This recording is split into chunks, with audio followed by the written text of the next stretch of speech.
Good morning, guys. Austin back with another video. Check it out. I went and I picked up a little GoPro. So now we're GoProing. You know, I don't have any attachments yet. I just got the little thing on the bottom. The plan is I'm gonna get this little, you can get one for like 20 bucks off of Amazon, which is a way better deal because the one at Best Buy is like $70. No, that's ridiculous. It was more like 50, but either way, it's just a ridiculous price. I found one on Amazon for like 20 bucks and it's a way better deal. But anyways, so there's gonna be a lot more content coming for you guys now that I can, you know, because filming with your phone is kind of hard, especially when you're driving and like you need the GPS or something. Can be quite difficult. So camera, you know, if you guys want to start a channel, go pick one up. The way I did it is, so it's $180 from at Best Buy. Well, Best Buy's got this little payment thing on the app called Zip, and so it's 40 bucks a week. Well, it's 40 bucks this week and 40 bucks next week, and then the last two payments are every 2 weeks. So it's like that kind of works out pretty well for me, you know. So that's what we're doing. That's what we got. I guess to give you guys kind of a roadmap, maybe some things to expect in the future. Well, one, I got this men's camp coming up called Camp Andrizo. I think they're working on changing the name, actually, if I'm not mistaken. They're going to change the name. But the guys who have gone are very hush-hush about it because they don't want to like ruin the experience.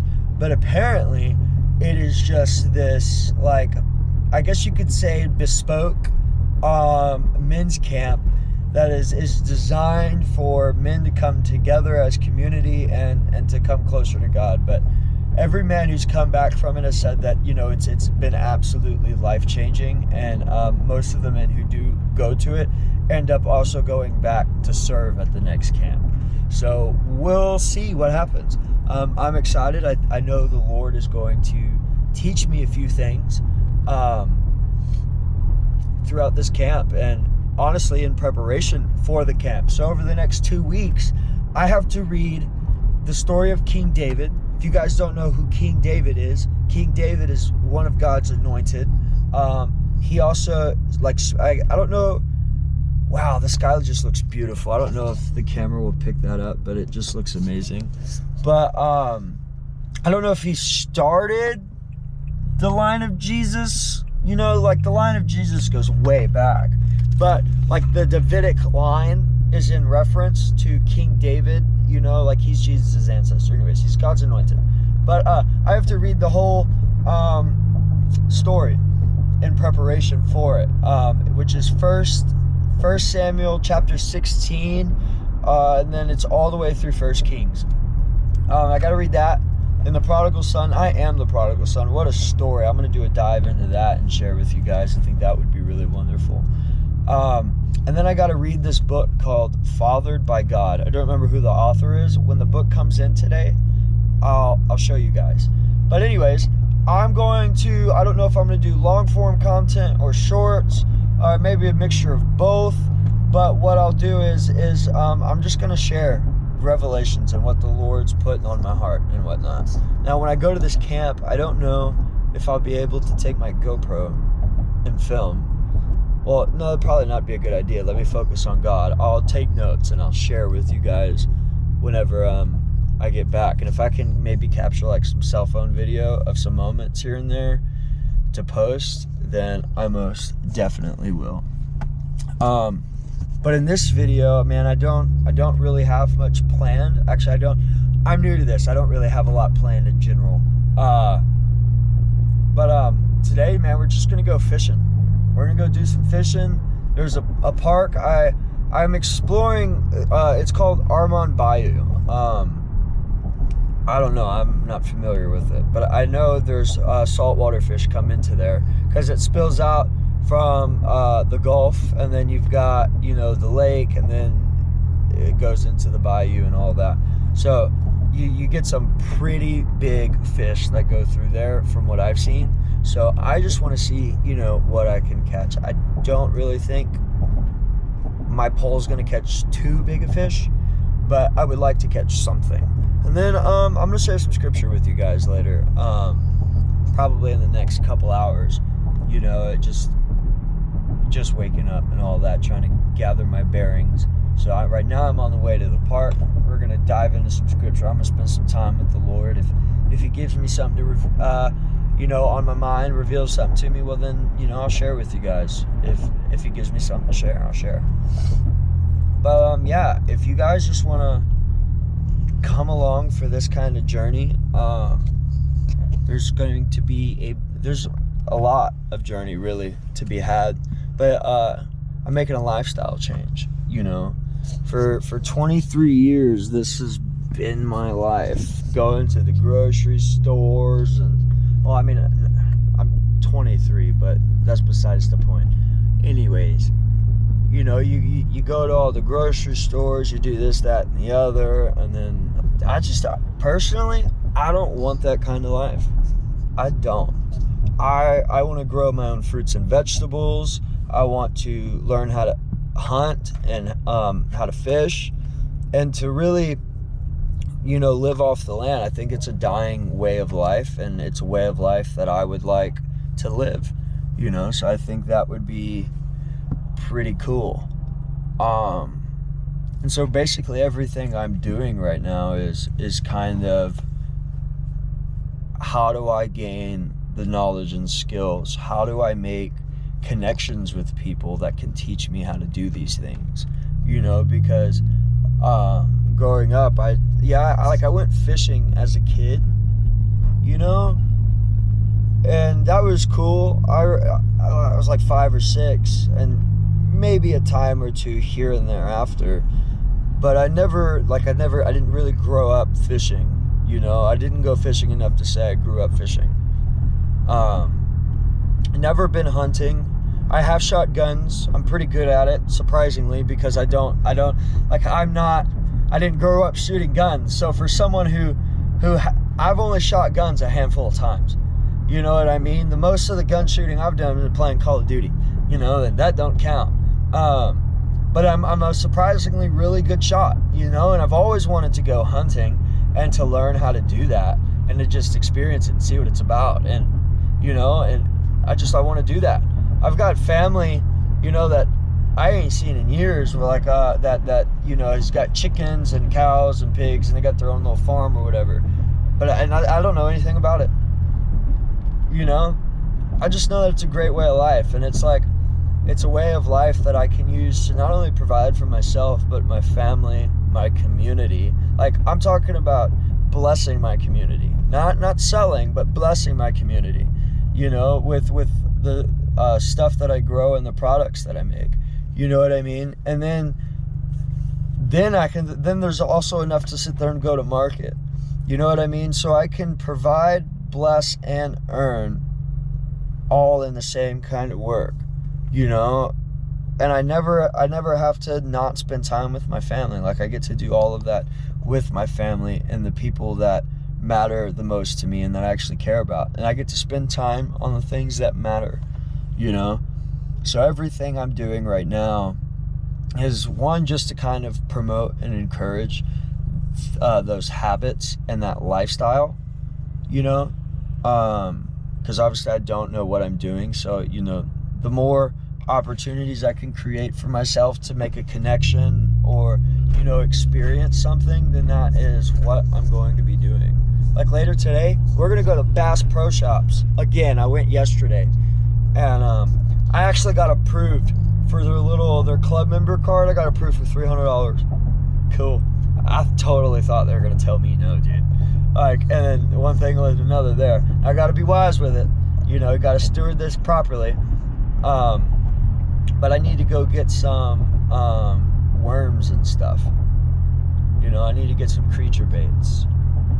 And then I went and bought a swim bait yesterday. And then I bought some stuff for a drop shot rig. But I don't know why in my mind I thought, oh, I don't need the worms right now. or the lizards, I'll just leave them. Well, I bought the drop shot rig and it's one swim bait. If I'm not using the swim bait, I need my creature baits. So I don't really know what I was thinking. But they don't open till 9, and it's 7 o'clock right now. So what I've got is 2 hours of fishing with the swim bait and being in scripture, and that is exactly what we are going to do, guys. I wonder what all the popos are about. It's the policia doing construction, or I guess preparing for it or something. Oh, you know what they might be preparing for? Like a big oversized load. You get those every now and again. But I don't see a big oversized load anywhere, so we'll see. Side note, is anybody else irritated by the fact, and guys, we don't need to start an argument in the comment section. Keep the crap to yourself. I'm just asking. All right. Does anybody feel like the cops do more ticket writing than they do protecting and serving? Like, personally, I have seen and experienced more cops just being a nuisance than actually doing their job description. You know, like, I don't think, you know, the side of the police car says protect and serve. Not sit on the side of the highway for 6 hours a day with a speed gun just pulling people over so you can meet your quota. You know what I mean? And it's crazy because they sit there and pull you over. There'd be nobody on the highway. You'd just be cruising. I'm guilty of it myself. You know, empty highway, nobody on it. Brand new highway too. The speed limit's 55. It's brand new. I think I was cruising at like 72 or 73. I had the worship music going. I was praising the Lord, just chilling. I just got done Ubering. It was almost 10 o'clock at night. I was heading home. And I come around this bend and bam, there was the cop just sitting there. And he pulled me over. Now, I'm not saying that I wasn't wrong. Speed limit's 55. I was going 72. I should have been paying attention to my speed. That's not a problem. But for him to sit there and pull me over, and then I got to pay a $200 ticket, like, that shit ain't necessary, dude. Sorry for my language, but like, you telling me to slow down, I promise you that I would have slowed down. Because like I drove the rest of the way home because like I don't want a ticket. I don't got time to be spending that kind of money. I don't even have that kind of money, you know? So it's just like, I don't know. Just feel like there's too many situations to talk about it, because you can sit there and dissect every situation, talk about what you could have done, what you shouldn't have done, this, that, and the other. I'm just saying, man, I see way more cops evicting homeless people out from underneath the bridges and writing tickets more than I do see them saving a life or any of that. You know what I mean? And don't get me wrong, I'm not saying that some of those tickets ain't prevented, you know, a crash. You know what I mean? Because I've seen stories where cops pull people over and they just gave them warnings. 2 hours later, they're rolling up on the same car and that person's dead. You know what I mean? Because they crashed and they didn't heed that warning. So like, I get that. I understand that. You know what I mean? I think there's a line. There's a fine line between protecting and serving, and now you're just you're just trying to meet your quotas, and you're making my life more difficult. And for what? You know? I mean, obviously it comes down to the police officer's judgment, you know, on whether or not they're going to issue a warning or write a ticket. I'm just saying. You know, I remember I was on the highway the other day, right? I was driving towards Galveston, and literally within like the same 5-mile stretch of road, I seen 5 cops with speed cameras all on the same highway. 5 at every mile marker with speed cameras hanging out the side of their car. I'm just thinking, bro, Don't you got a job to do? Like, isn't there somebody out there dying right now? Or like an old lady who needs help crossing the road? Maybe there's a donut that needs eaten. Certainly not a ticket that needs writing. Like, go away, bro. Leave me alone. I know how to drive, okay? It's not hard. I don't know. For me, driving, I'm really weird about it. I know for some people, driving is a task, you know, in and of itself. For me, tasking is effortless. Driving is effortless. I just do it. You know, am I the world's greatest driver? No. You know what I mean? But it's like I can cruise at 80 on the highway, no problem. I don't ever have to slam on my brakes. I don't ever have any close calls with accidents. You know what I mean? It's paying attention, knowing what you're doing, observing. You know what I mean? And so, anyways, I'll close the rant. We are at the spot, and some rain has just started. Probably should have checked the weather today. But you know what? Maybe I can catch a fish while it's raining. So, oh dude, it's gonna be raining all day today. Dang, I was gonna go sit outside at the park and read some scripture and have a good old time.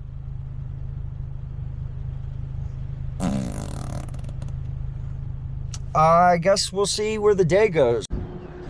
All right, guys. So, looks like we're picking the video up today. Now, I don't know if it could be a combination of things, really. One, I either don't know what I'm doing, or two of the fish just aren't biting, or three, it's a combination of the first two. You know, I also don't have like tons and tons of equipment to just try out. You know what I mean? So like I kind of just buying things here and there. Like I bought this lure, this swimming bait yesterday. I just got stuck in the trees. So I was like, yeah, I'm gonna go to Bass Pro Shops now. But I got that yesterday. And then I got this floater here with these to stop it from moving up and down. That doesn't work. So that's a waste of like $10 right there. You know? And then it seems like, so here's my pole. I've got it split in half right now. It's a Tsunami Citadel. Medium action, 7 foot, 10 to 17 pounds. And the mono is 10 to 30. Or it's 10 to 17 mono, and then the braid is 10 to 30. Right? And I got this reel on it. Now, I don't know if it's what I've got at the end of my line or not, but I can't seem to keep tension in the line. It's just very loose. And then so when I go to reel in, it likes to kind of bind up and twist it up and whatnot, which is not desirable, of course. And my buddy suggested putting my finger on there, but like I can't really reach. And then when I try to hold he told me to hold my finger against the foam, right? Well, when I do that, it pulls the line too far over, and then it starts wrapping around this entirely, you know, which you also don't want, because then you can't reel your pole in. I don't know how to combat that. I don't know if my line just sucks that much booty, you know, or if I just don't have enough weight on the end of my pole. I genuinely have not a clue what I'm doing. I know some basics, you know, but as far as like what the fish eat, you know, how to present the lure, you know, like I don't really fully understand that. And I'd have my buddy show me, but my buddy only has use of one of his arms right now, you know, so he can't show me, you know, but we're praying for miraculous healing, and you know, I'm encouraging him to get his strength up and whatnot, and trying to help him do that. And I know one day he'll be running and fishing again, you know, which is gonna be great. And then we're gonna go out there and we're gonna fish. Granted, it's also probably not like I genuinely don't know what I'm doing. I'm thinking like a redfish would be cool right now, because I'm fishing in salt water, you know, and redfish are still active in the summer. But I don't know, like, is my lure too big, too small, not the right one? I don't really know. To me, it's like, in theory, you should be able to catch anything with anything, I feel like. That's not true, but we'll see. We will see.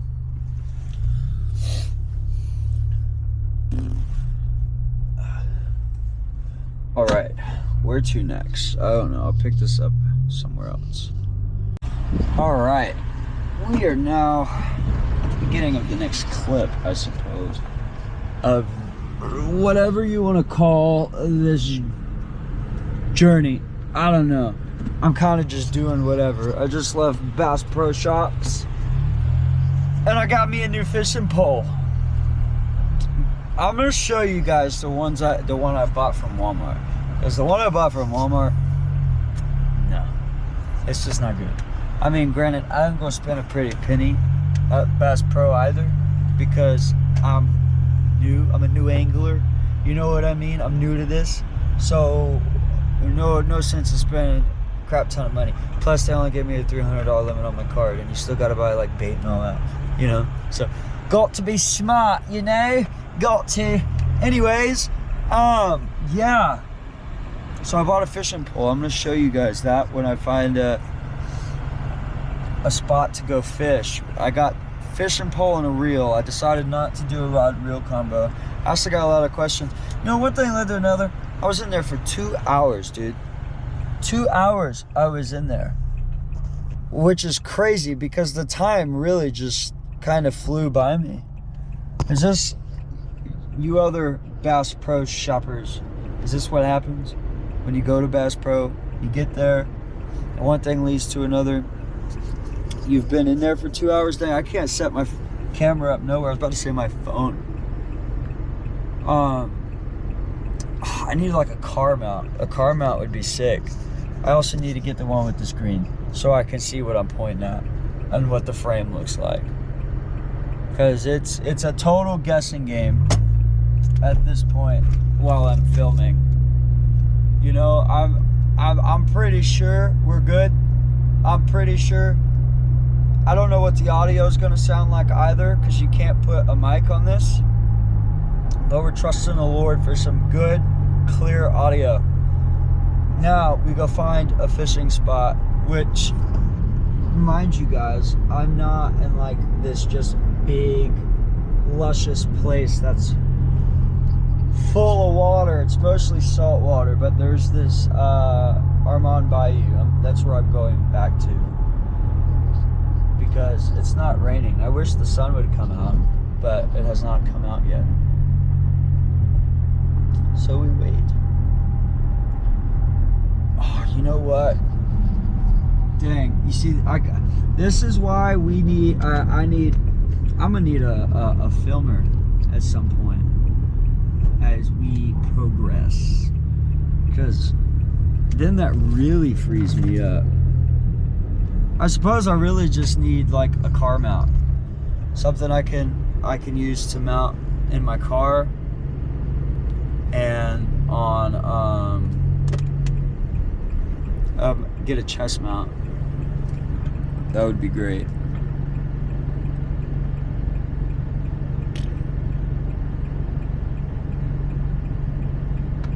Dude, we got church tomorrow. Today's Saturday, I'm pretty sure. Yeah, today's Saturday. We got church tomorrow. I'm the church photographer. That's always fun. It's really nice though, because like I'm only sharing this with a few people. I guess nobody really asked, and I never really have the opportunity, I guess, to share it with them as well. But I'm talking to a camera right now, so I'm gonna share. But I remember, like, when I first started going to church, lifting my hands and all that it felt very weird and uncomfortable. Just because it was a new thing to me, you know. But then I started really feeling the presence of the Lord and experiencing Him, especially when I'm singing Him praise and I've got my hands up and all that.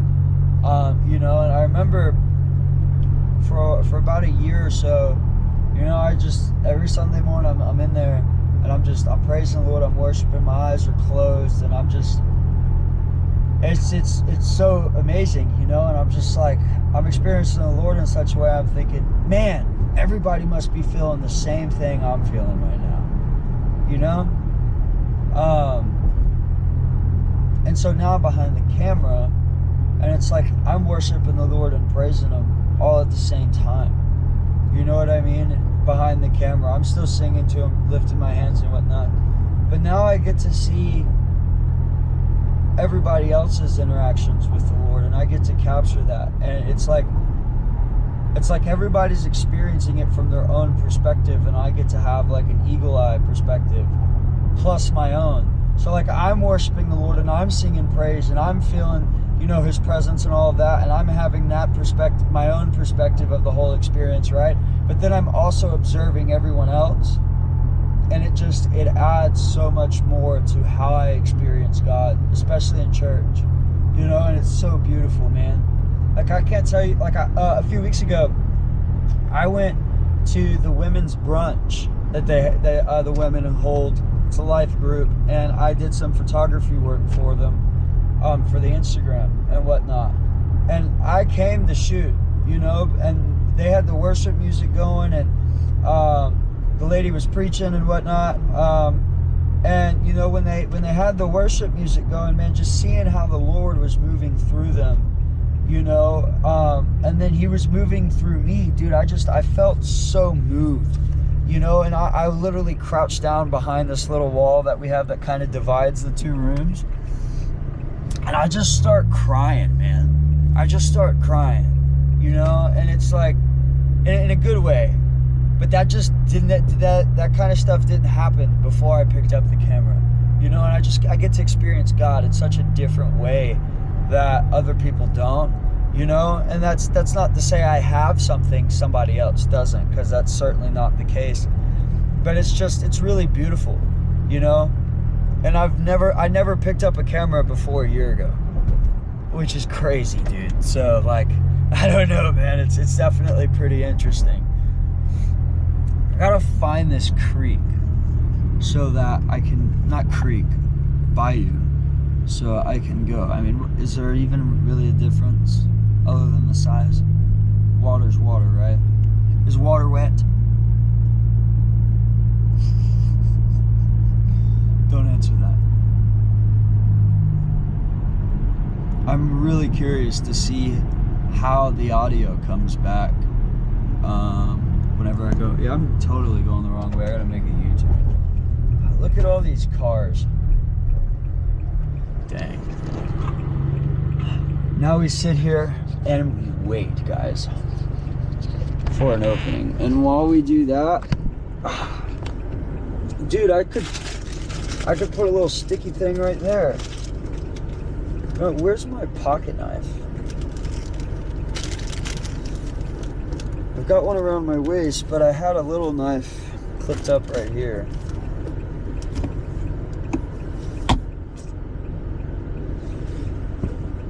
I don't know where it went.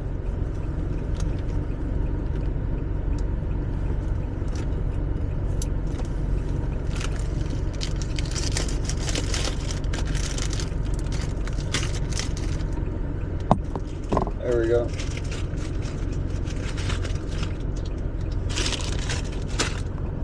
Alright, let's just set that down there. Hopefully that will fly off. And now we go.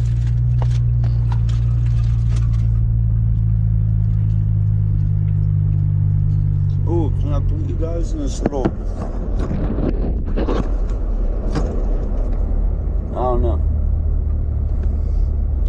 not good.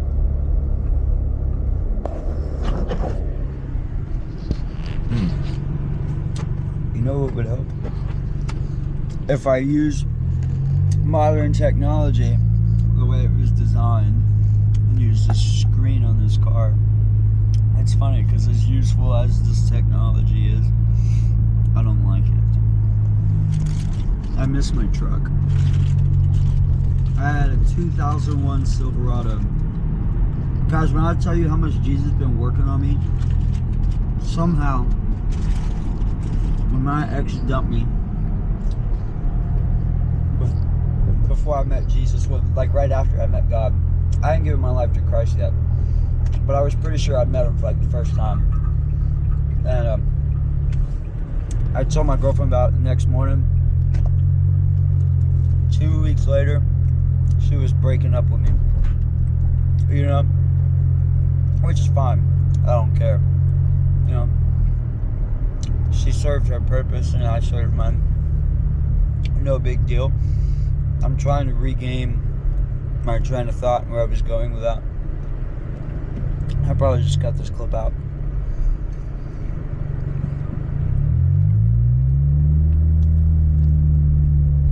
Something about bad decisions. That's all I know. There's something about bad decisions.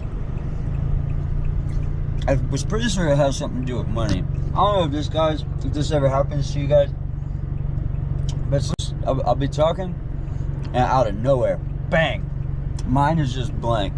I would start looking at it, maybe it's the Lord telling me I should just keep my mouth shut. Probably not bad advice. Well, it's not.